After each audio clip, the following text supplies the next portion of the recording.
pastor Alex Cardoso é um jornalista, mas o importante é que ele é um servo do Senhor. O currículo para entrar no céu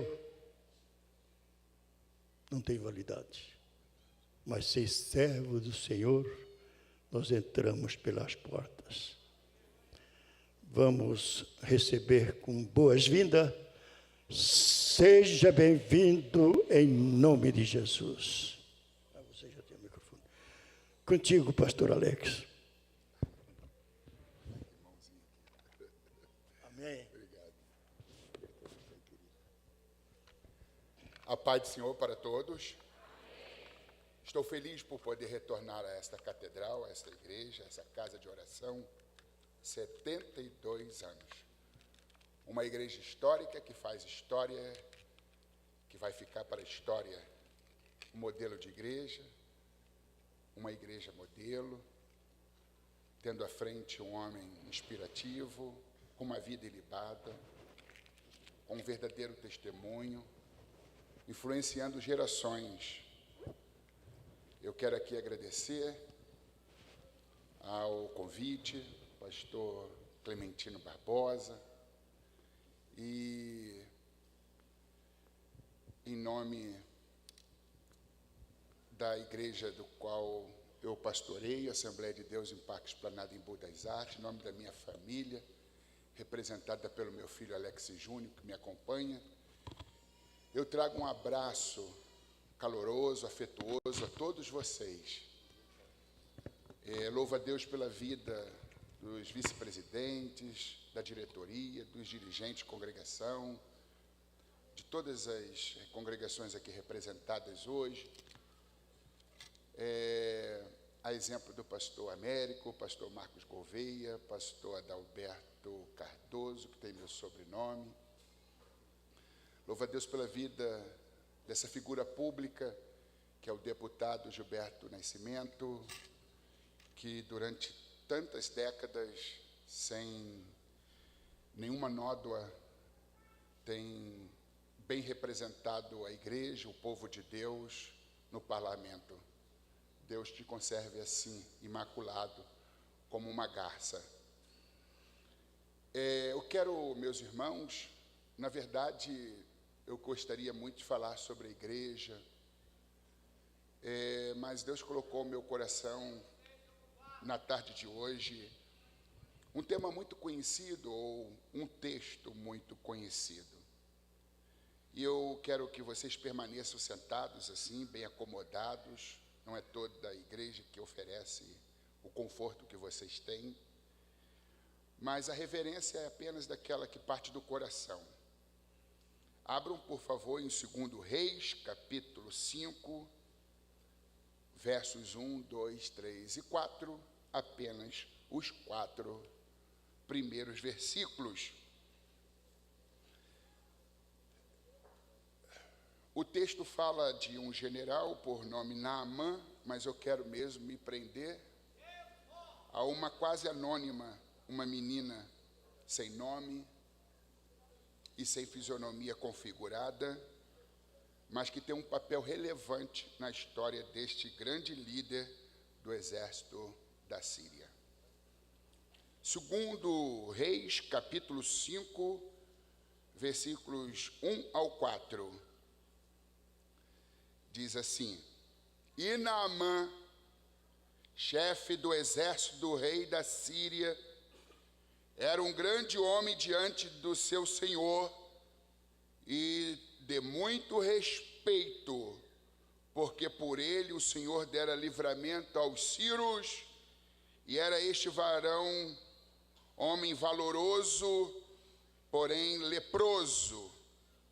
E saíram tropas da Síria e da terra de Israel, e levaram presa uma menina que ficou ao serviço da mulher de Naamã. E disse esta sua senhora: Oxalá que o meu senhor estivesse diante do profeta que está em Samaria, ele o restauraria da sua lepra. Então entrou Naamã e o notificou ao seu senhor, dizendo: Assim e assim falou a menina que é da terra de Israel. Vocês que abriram a Bíblia para me acompanhar, mantenham-na aberta, por favor, para posteriores consultas. Meus queridos irmãos, há um pouco mais de 10 anos faleceu uma liderança da Igreja Católica, Dom Helder Câmara, cearense, de nascimento, mas atuou por 4 décadas na minha terra natal, no Rio de Janeiro, à frente de uma paróquia muito conhecida lá no Rio de Janeiro. Um homem que influenciou bastante, em termos positivos, a sua geração e deixou um grande legado. Dentre tantas falas, frases, pensamentos e argumentos, há uma frase que me vem à mente no começo desta minha fala. Há pessoas que são como canas, mesmo postas na moenda, tendo suas vidas reduzidas a bagaços, ainda assim só sabem dar doçura. Há pessoas que são como canas, mesmo tendo a sua vida reduzida a bagaços, depois de terem sido colocadas na moenda, ainda assim só sabem dar doçura.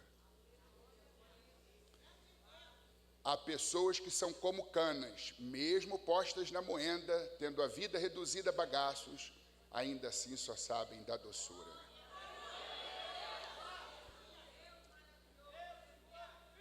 A grande maioria dos seres humanos não sabem lidar muito bem com a dor, com o sofrimento, com os traumas adquiridos ao longo da vida. A grande maioria se tornam amargas, duras, inflexíveis, intratáveis, implacáveis. A psicologia preconiza que os feridos ferem, os machucados machucam, os pisados pisoteiam. A gente acaba desenvolvendo mágoas, ressentimentos, rancores e revidamos. Albert Einstein diz que tudo que a gente atira volta. Se a gente atirar uma bola azul, volta uma bola azul, jamais uma bola amarela. Se a gente atirar uma bola vermelha, nunca volta uma bola verde, sempre volta aquilo que a gente atira. Se a gente atirar uma bola com força, ela volta com força. Se a gente atirar uma bola com pouca força, ela volta com pouca força. A semeadura, ela é opcional, a colheita, ela é obrigatória.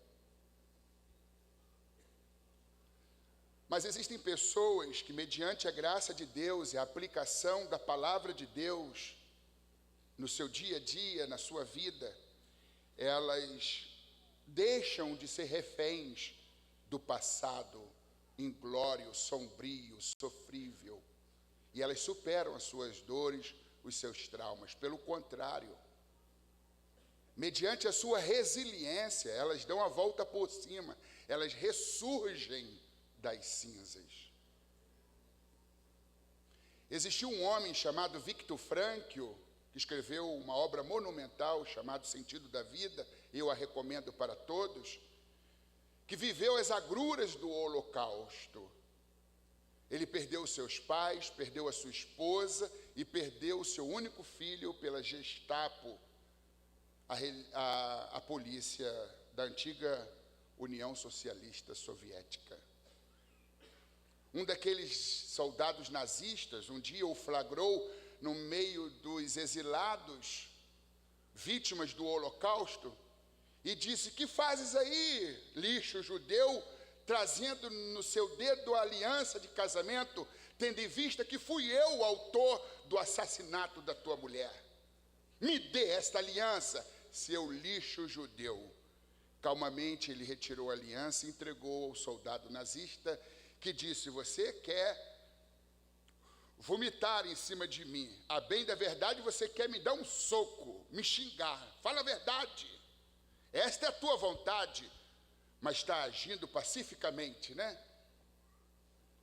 Eu tirei a tua mulher, eu tirei o teu filho, os teus pais, acabei de tirar a tua aliança. E que me dizes?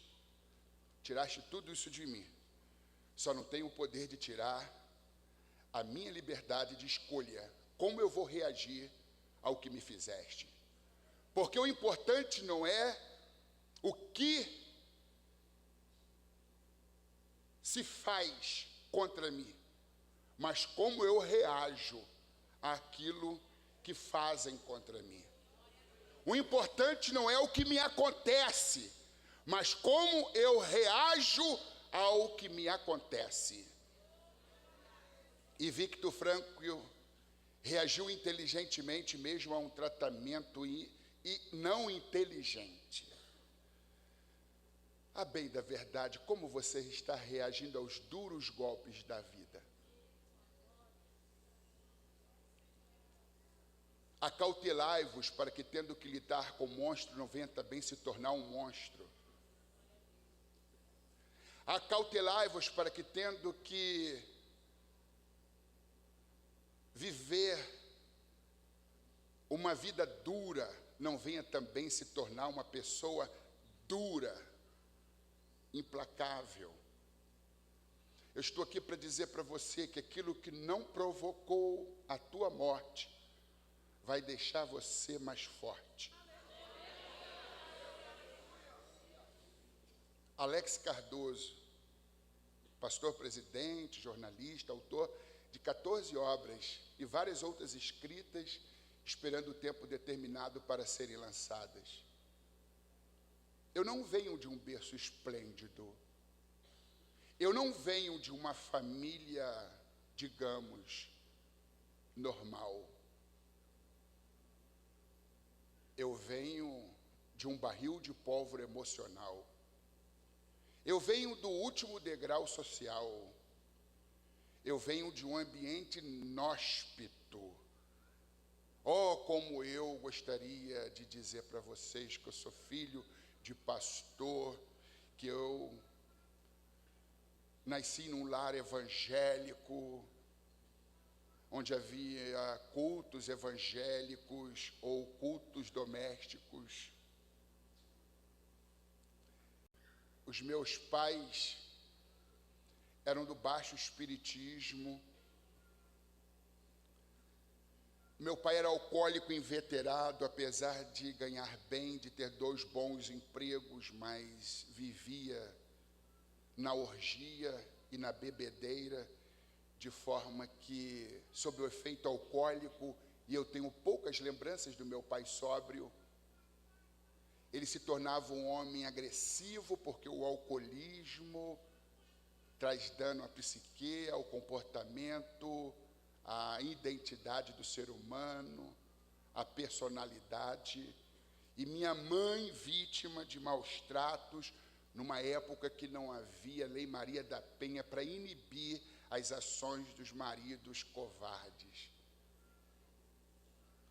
10 filhos, sendo eu o penúltimo, 9º de uma família de 10 irmãos. Os mais indefesos, e eu estava lá entre eles. E minha mãe, por sofrer muito na mão do meu pai, ela se tornou uma mulher neurótica, nervosa, neurastênia. Uma mulher que, não podendo se insurgir contra o meu pai e contra os filhos mais velhos que sabiam se defender dos seus nervosismos, dos seus ataques, das suas histerias, ela se voltava contra os filhos menores. E eu, por ter uma personalidade extrovertida, por ser de um temperamento sanguíneo exuberante, por ter muita saúde à época, por ser muito efervescente, ela interpretava toda aquela minha alegria e peraltice como se fossem rebeldia, desobediência. E por conta disso eu sofri mais do que todos os meus irmãos. Muitos diziam, e eu mesmo não tenho como me furtar das lembranças, ela pisava assim, pegava uma borracha de lavar calçada ou de regar plantas e me batia com aquela borracha dura que parecia aquela que alimenta o fogão levando o gás do bujão, aquela borracha muito resistente. E muitas vezes o mecanismo no cérebro se desligava para me poupar da dor intensa. E como não bastasse, ela mordia até ficar aquelas carnes esponjosas e aquela água com sangue minando do meu corpo. Fui criado assim, vendo meu pai agredindo a minha mãe e minha mãe agredindo os filhos menores, dentre eles eu. Um barril de pólvora emocional. Por que eu estou dizendo isto?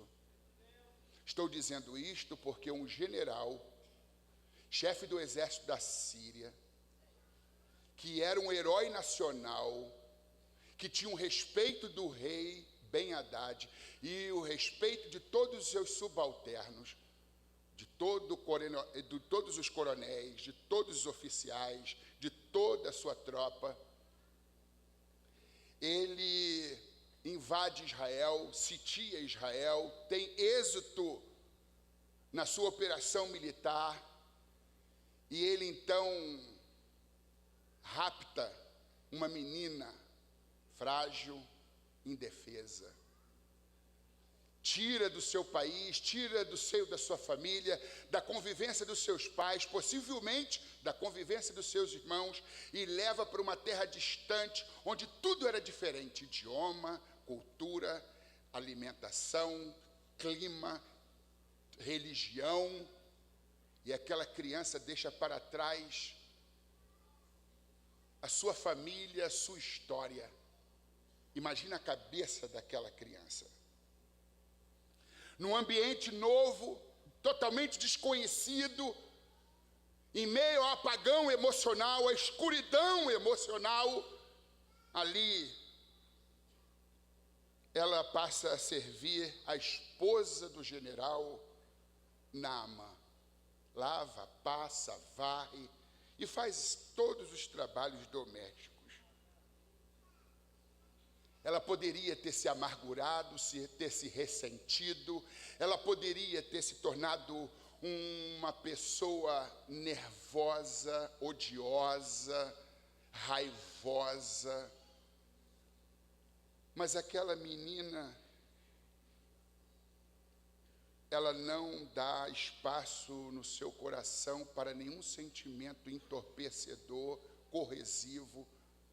corrosivo ou doentio. Tem saudade dos pais, tem saudade da família, mas não viveu na época que a gente vive, que mesmo num país distante, a gente pode se aproximar pelas redes sociais, pelos muitos meios tecnológicos, mas ela não dispõe de nada disto. A saudade bate no coração, não tem uma fotografia, não tem uma recordação, a não ser a da mente. Poderia ter se entregado à tristeza, à amargura, à depressão e a uma angústia exacerbada. Mas ela entende que mesmo vivendo a experiência do olho do furacão, Deus tem propósito no sofrimento e na dor. E que nada nos acontece vãmente. Que por detrás de cada situação dolorosa, por detrás de cada crise, luta, revés, percalço, problema, estão as mãos modeladoras do oleiro em ação. Tu não está sofrendo em vão. O que lhe ocorreu no passado não foi em vão. Você pode transformar o seu sofrimento e a sua dor em marcos de crescimento. Você pode transformar tudo isto em trampolim para a tua vitória e não escorregão para a tua derrota. Não está nada perdido pelo fato de você ter passado o que passou no passado. Aquela menina trabalha contente, trabalha feliz, ela é responsável, ela está bem com Deus, está bem consigo mesmo e está bem com o general, porque ela demonstra que o perdoou. E ela percebe quando ele chega do quartel, do batalhão, com o cap todo fardado, e que tira o cap, vai tirando a farda, cochicha aos ouvidos da esposa, dizendo: o meu problema está agravando, a minha hanseníase, a lepra está espalhando no meu corpo, vai chegar uma hora que eu não vou poder mais continuar à frente do exército, angustiado, depressivo, triste. Aquela menina se solidariza, se compadece.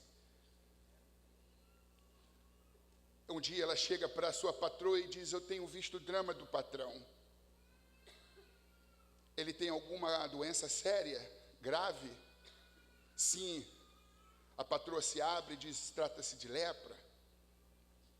Eu percebo que ele está muito angustiado, mas patroa, há solução para o teu marido. Lá em Israel, mais especificamente em Samaria, há uma Assembleia de Deus, pastor Eliseu, o profeta Eliseu, há um homem de Deus, ele o restaurará da sua lepra.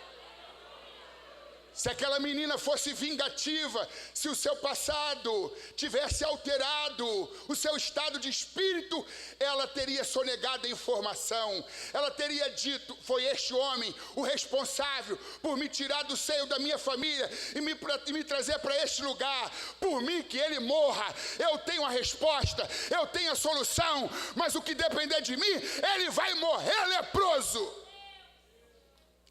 Ela não tem amargura. Ela não parte para a vingança. Seu coração é terno.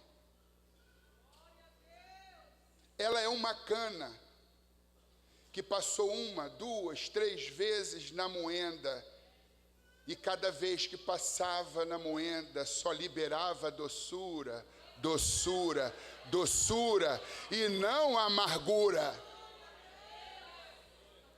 Acautelai-vos para que, tendo que conviver com o monstro, não venha também se tornar um monstro. O ferido normalmente fere, mas há uma proposta aqui. O Evangelho te dá toda a condição de você ser um ferido curador e não um ferido feridor. Não é porque você foi ferido que você vai ferir. Não é porque te pisaram que você vai pisar. Não é porque te machucaram que você vai machucar. Não é porque te sangraram que você vai sangrar. Você mesmo ferido pode se tornar um curador ferido.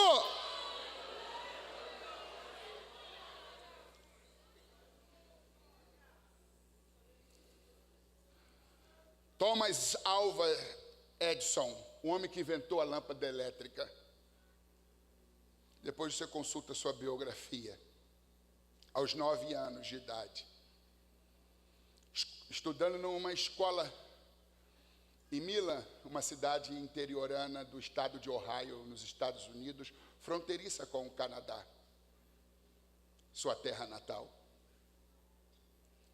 Ia para a escola aos 9 anos de idade. Um dia o professor Engle faz uma carta e dobra e diz assim: entrega somente a sua mãe, Nancy. Aquele menino, sem saber o conteúdo da carta, pega o bilhete e leva ansioso para sua mãe. Em chegando em casa, diz: mãe, está aqui. O professor Engle mandou para a senhora. Ela abre a carta, começa a lê-la, mas à medida que ela vai lendo, ela vai extravasando em lágrimas, chora. E a criança a interrompe e diz: mãe, o que houve? Por que está chorando tanto? Emocionada, filho. É porque aqui diz que você é um gênio, que você tem um cérebro tão privilegiado, que você é uma criança tão iluminada, tão bem dotada, que nem ele, o professor Engle, tem condições, recursos pedagógicos para te instruir.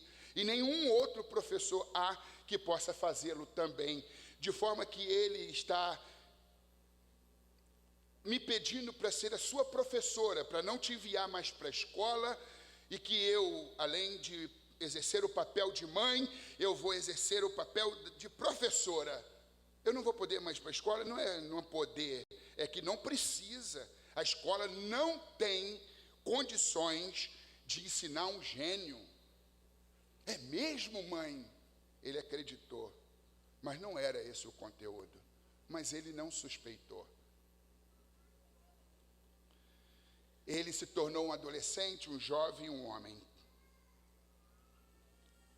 Passado tantos anos, um dia, seus pais já eram mortos, Samuel, Edson e Nancy já haviam falecido. Ele vai para a casa dos seus pais, lembrando da época de infância e juventude, no lar onde ele nasceu, cresceu, e mexendo, revirando as coisas, se depara com um baú e pega aquela carta esmaecida, amarelada.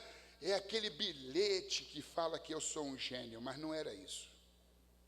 O bilhete dizia mais ou menos assim: Senhora Nancy, com profundo pesar, quero lhe comunicar que o seu filho Thomas Alvas Edison apresenta certa dificuldade para a absorção das matérias, das disciplinas, demonstra um certo desequilíbrio emocional, psicológico.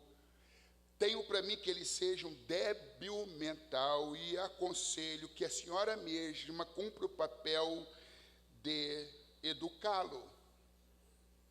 Não mande-o para esta escola a partir desta data. Cuide da sua formação. Sem mais, para o momento, professor Engle. Foi por isso que aquela mãe chorava. O professor havia dito que seu filho era débil mental. Mas ela mudou o conteúdo, disse que o professor estava dizendo que ele era um gênio. E ele acreditou que era um gênio. E se tornou um gênio. Um dia a professora Alborina Barbosa C. Coelho, quando eu estava na 3ª série, no Colégio Municipal Castro Alves, no subbairro de Vila Jardim, no bairro de Campo Grande, da zona oeste do Rio de Janeiro, ela redigiu um texto, uma carta que eu não trouxe, mas eu a transcrevi na página 28 de um dos meus livros, Só Merece o Doce Quem Provou o Amargo. E se a vida for uma barra, que seja de chocolate.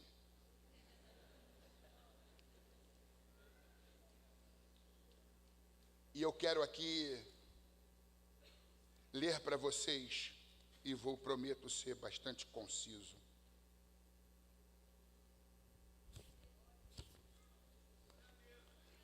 Talvez isso ajude alguém. Relatório sobre o comportamento do aluno Alex de Melo Cardoso, Rio de Janeiro, 9 de agosto de 1978. Eu tinha 11 anos de idade. Durante os 2 meses em que esteve sobre a minha responsabilidade, Alex apresentou o seguinte comportamento: grande agressividade, não só com os colegas, como também com a professora. Esta agressividade demonstrada através de palavras, gestos, chegando mesmo à luta corporal. Eu só recebia agressividade. Eu estava passando adiante o que eu estava recebendo em casa. Não participa de nenhuma atividade perturbando aqueles que se encontram interessados. Advertido várias vezes em aula, adota uma atitude de deboche. Ao ser solicitada a presença do responsável, no caso a mãe, demonstra intenso nervosismo, olhando atentamente pela janela, enganando-se várias vezes, me chamando de mãe. Demonstra grande carência afetiva, desembaraço, procurando sempre ser a atração da turma, exibindo-se a todo instante. Procurei manter o diálogo com ele para ajudá-lo de alguma maneira, entretanto mostrou-se esquivo, criando barreiras ao adotar uma atitude de cinismo. Demonstra especial interesse por uma garota acerca da qual dizem ser a sua namorada. Nota-se grande carência afetiva, dito outra vez, e distúrbios emocionais que dificultam a sua aprendizagem. Embaixo ela recomenda o meu afastamento da escola para tratamento psiquiátrico, naquela época.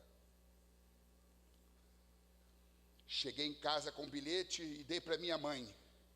Ao contrário da Nancy, minha mãe, Doraci, pegou aquela carta, me colocou no chão e pisou no meu peito. Já trouxe aquela borracha, aquela maldita borracha, que envergava, mas não quebrava. E lia, colocava em cima da mesa e batia. Lia e batia. Cada parágrafo, umas 10 chibatadas. Quando eu já estava perdendo a noção de tempo e de espaço e a consciência, eu me lembro de algumas palavras. Eu não te gerei para ser um bandido, um marginal, um delinquente, seu burro, aqui está pedindo teu afastamento da escola, seu burro. E eu perdi a consciência. Meu pai, às vezes, eu falava com ele, e não era o meu pai, era uma entidade. Ele comia copos de vidro. E se eu estiver enganando vocês, toda a minha família estará enganando a todos que eles falam isso. Quantas vezes eu presenciei, e eu dizia, pai, ele completamente transtornado, com a voz estranha. Só depois que eu cresci um pouco mais, que eu descobri que eram entidades que possuíam o meu pai. Um dia eu fui levado pelo meu pai para um centro de macumba, e lá ele pediu a um guia, um demônio, para matar a esposa, a minha mãe. Algum tempo depois, a minha mãe me levou para um centro espírita em Quitino, na terra do Zico, jogador do Flamengo, e lá pediu para aquele guia, para aquele espírito que estava incorporado numa senhora de cor escura, para poder matar o meu pai. Eu estou dizendo isto para vocês terem uma ideia do que é a cabeça de uma criança, em que vê o pai pedindo a morte da mãe e a mãe encomendando a morte do pai. O que não provocou minha morte fez de mim um homem mais forte.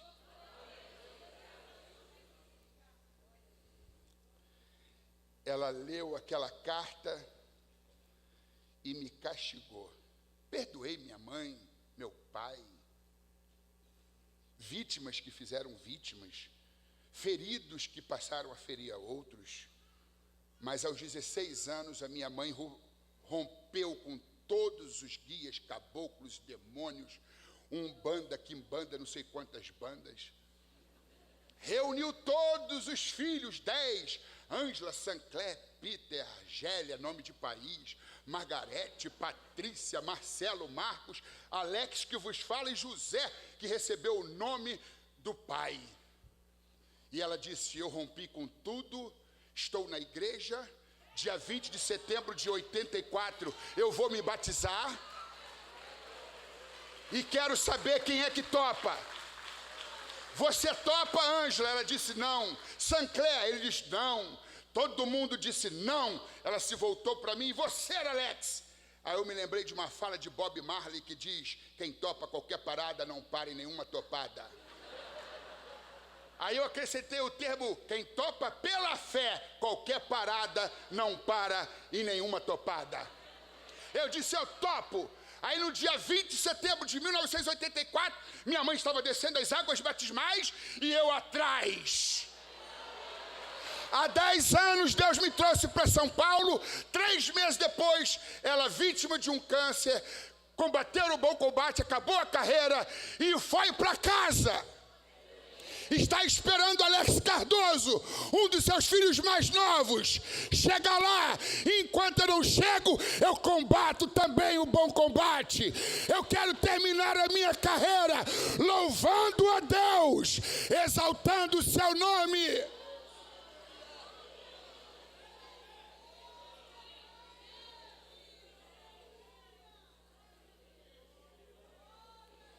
Aquela menina não se entregou à depressão.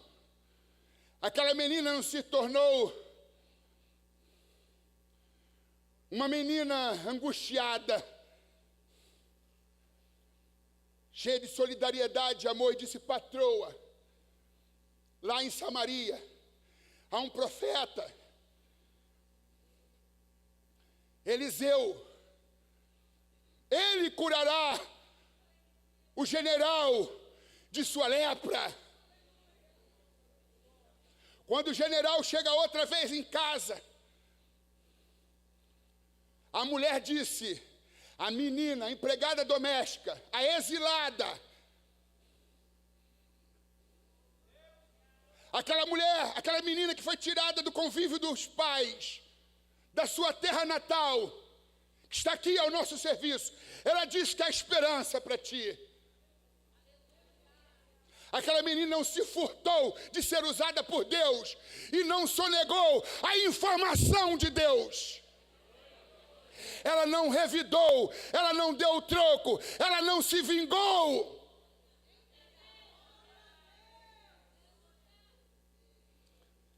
Assim, foi tudo dito por ela. Foi ela que passou as informações. É verdade, menina? Sim. Vai lá para a Assembleia de Deus. Pastor Eliseu. Deus já curou tanto através das orações daquele pastor. Igreja abençoada é aquela lá em Samaria. Ele arruma uma comitiva com a chancela do rei Ben-Hadad.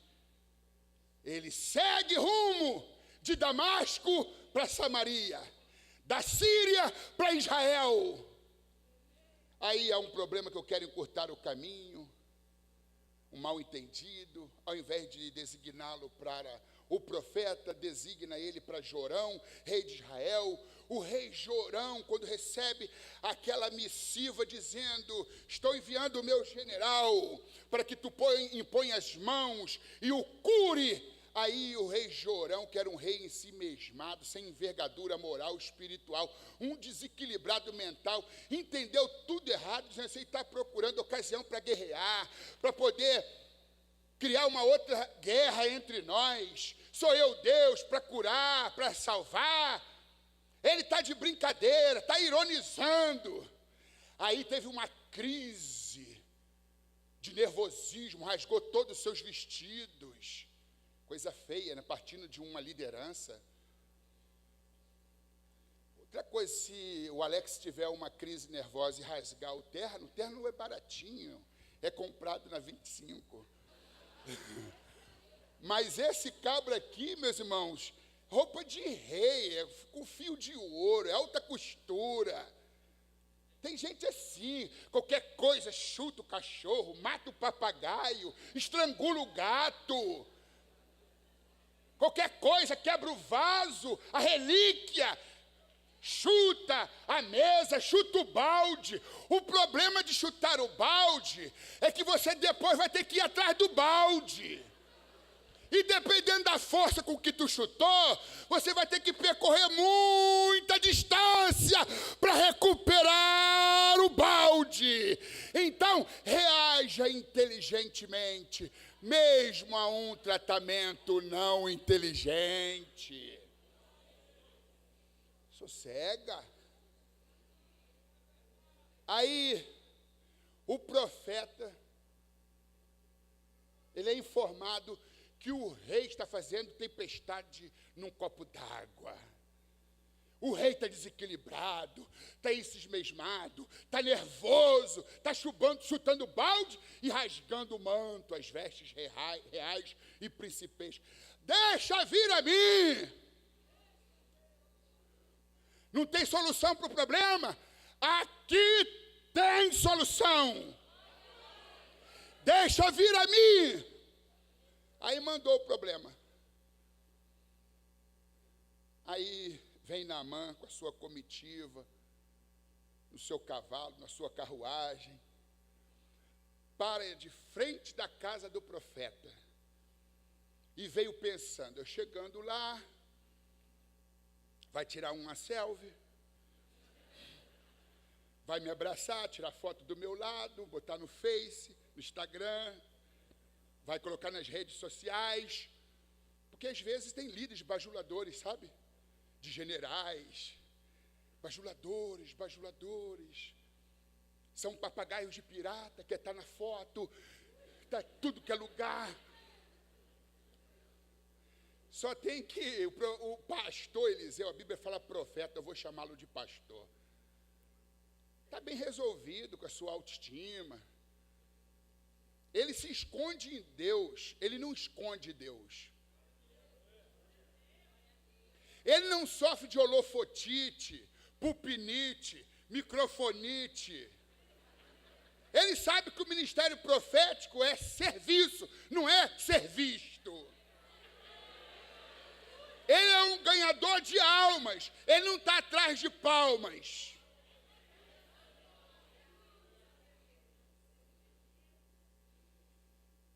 Aí, meus irmãos, ele nem vai atender o general, porque leproso a gente atende no portão.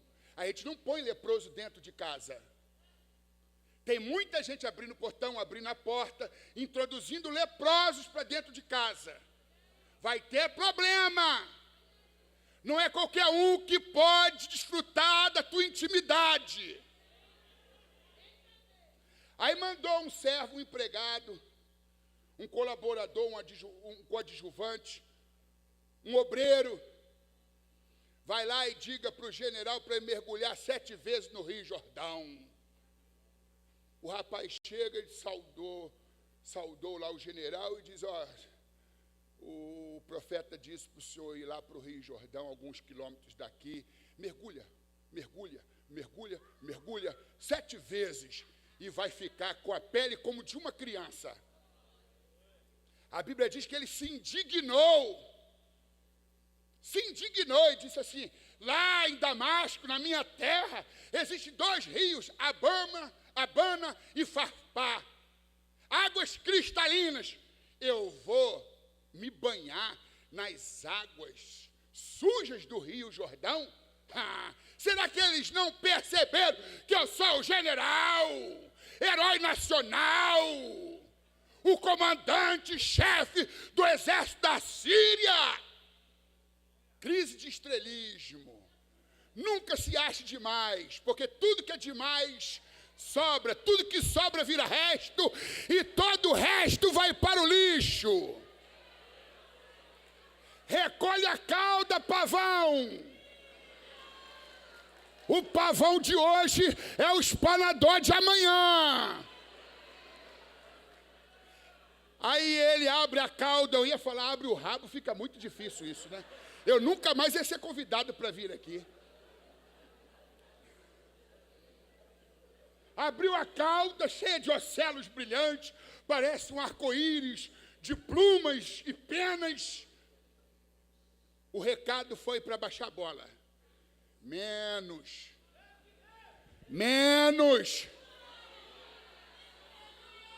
A primeira lepra a ser tirada do coração é a lepra do orgulho, da autossuficiência, da megalomania, da soberbia, da arrogância e da presunção.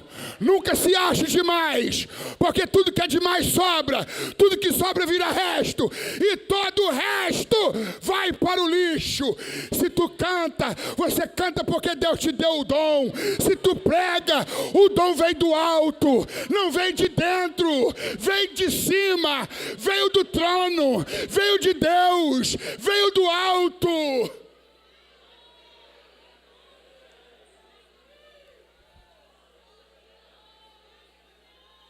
A Bíblia diz que ele se indignou. Crise de ego. Quanto mais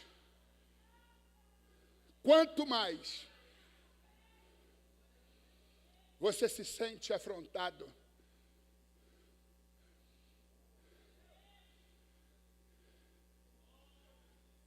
o tamanho da sua ofensa é o mesmo tamanho do seu orgulho.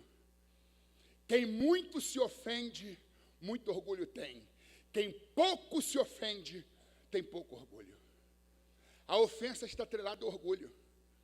Se eu me sentir muito ofendido, é porque meu orgulho é muito. Vida crucificada. Se aplaudir, se não aplaudir, se reconhecer, se não reconhecer, se me elogiar, não me elogiar, quer comais, quer bebais, ou façais qualquer outra coisa, fazei tudo para a glória de Deus. Aí você não se ofende. Quando você faz o que faz para a glória de Deus. Você não se ofende. Ele se ofendeu. Quem pensa, esse xurequezinho, cumprindo um papel ridículo do seu pastor e profeta, será que eles não sabem que eu sou o general?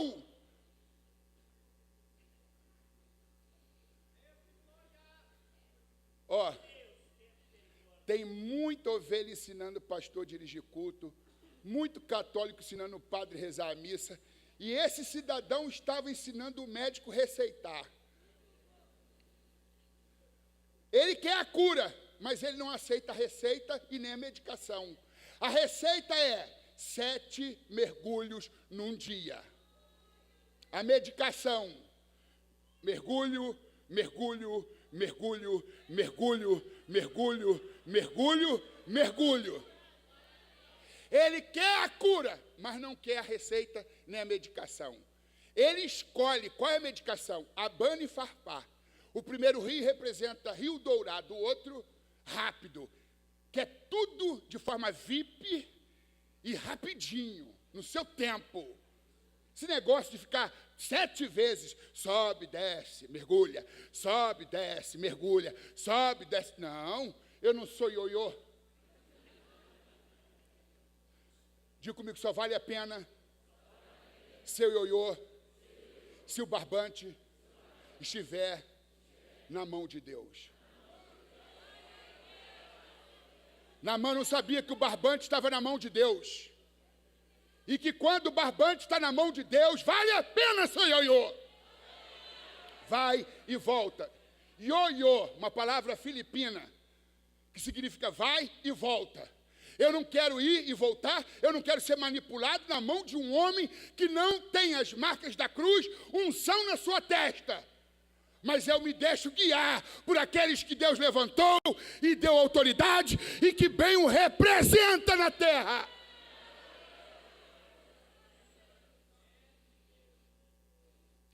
Irmãos, a cura de Naamã dependeu muito dos seus companheiros, porque Naamã era um homem que estava cercado de gente boa.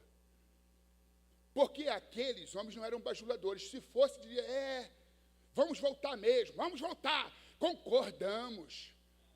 Ele nem respeitou o Senhor, nem atentou que o Senhor é nosso general.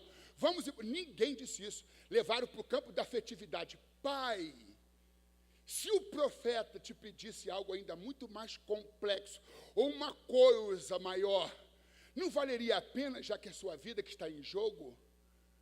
Pai, levaram para o campo da afetividade.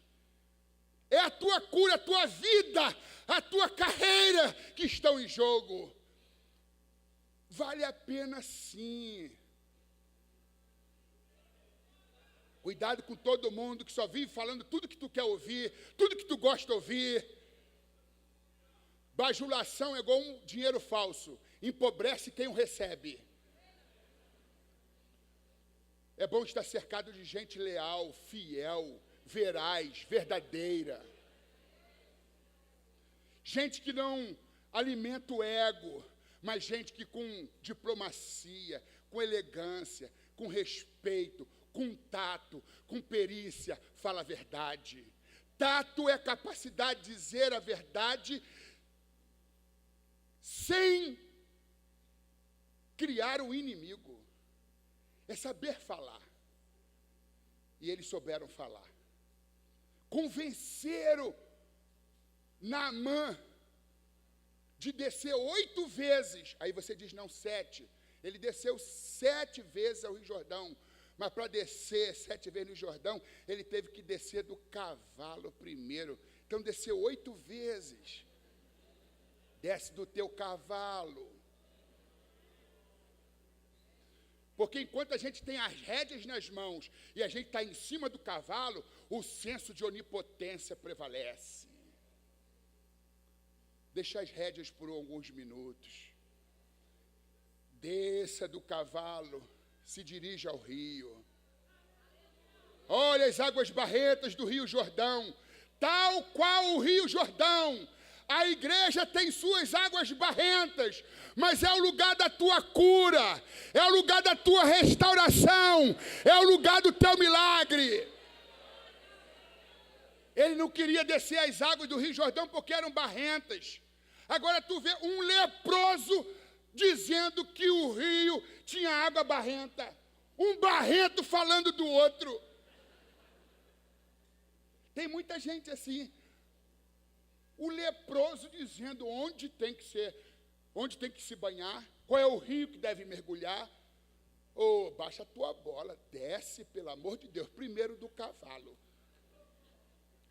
Aí, ó, no Rio Jordão, o primeiro mergulho, o segundo mergulho, o terceiro mergulho, o quarto mergulho, o quinto mergulho, o sexto mergulho, o sétimo mergulho.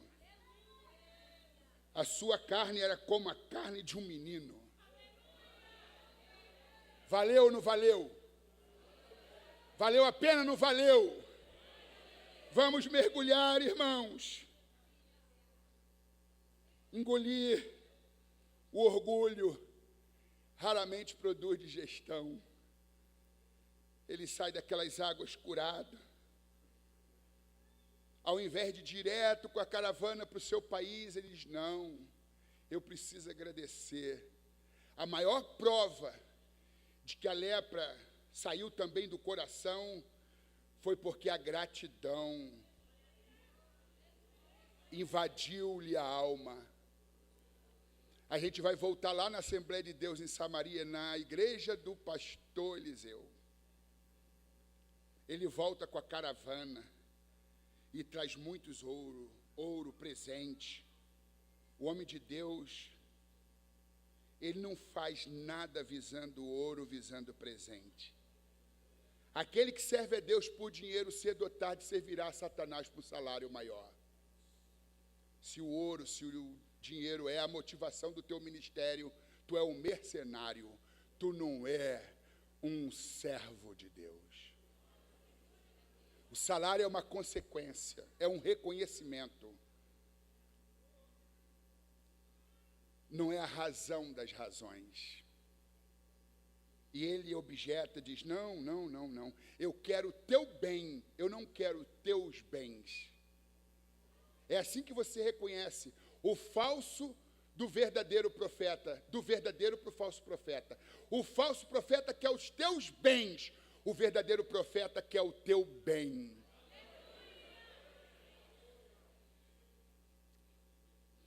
Eu posso levar um pouco da terra de Israel, porque num ato cívico, quando Ben-Hadad colocar toda a tropa diante do Deus da Síria, eu vou cumprir o ato cívico, mas eu quero colocar um pouco de terra na minha frente e me prostrar dizendo, eu estou me prostrando diante do Deus de Israel, de onde veio essa terra.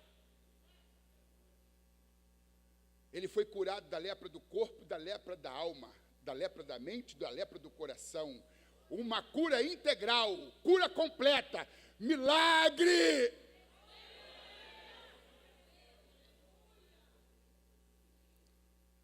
Tudo porque uma menina que muito sofreu, que teve a sua vida atropelada, mesmo sendo posta na moenda como uma cana, tendo a vida reduzida a bagaços, só soube da doçura. Não importa o teu passado, aquele que está em Cristo, nova criatura é. As coisas velhas se passaram e tudo se fez novo. O importante não é o que te acontece, mas como você reage ao que te acontece. Para terminar, citando novamente Viktor Frankl, que tem uma outra fala: ou você cresce, ou você endurece. Um dia recebi no gabinete, quando eu era pastor-presidente da Assembleia de Deus, em Itaguaí, município do Rio de Janeiro, uma cidade portuária, o filho do pastor que me antecedeu, saudosa memória, Rafael, músico, líder do Ministério de Louvor, estava passando por uma crise sem precedente, estava muito angustiado. O recebi no gabinete e disse: Rafael, você só tem duas alternativas, ou você cresce ou você endurece. E expliquei que essas falas eram de Victor Frankl, falei um pouco da história de Victor Frankl, e eu falei: rapaz, isso tudo está acontecendo para você crescer e não endurecer. Falei muitas outras coisas, usei textos bíblicos, orei por ele, foi embora mais refeito. Disse que naquela noite, antes de dormir, ele orou a Deus e Deus falou para mim: o meu servo disse que você tem duas alternativas, mas eu tenho algo a acrescentar. Você tem 3 alternativas. E ele disse: quais?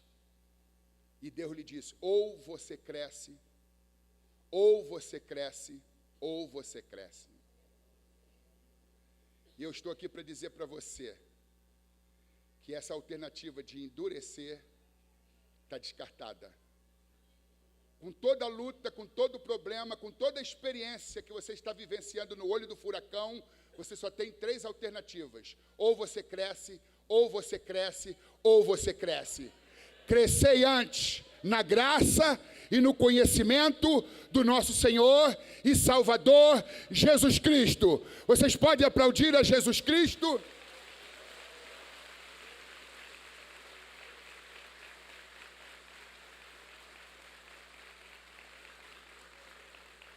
Apenas meio minuto.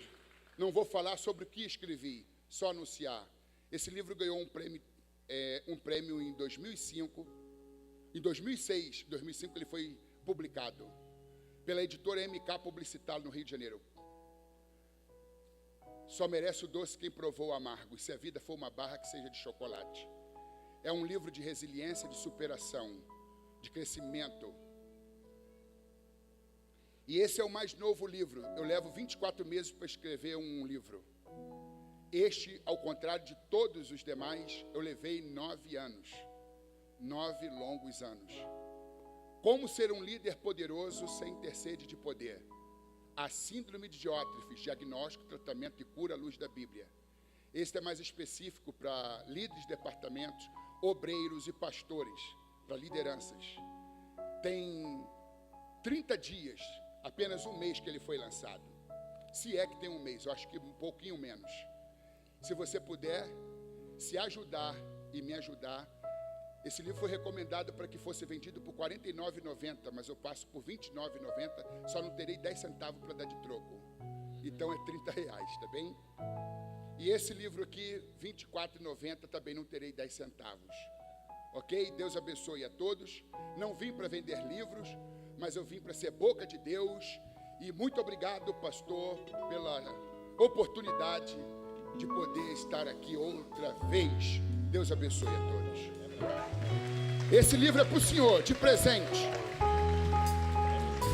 Livro de presente. Eu estava vendo aqui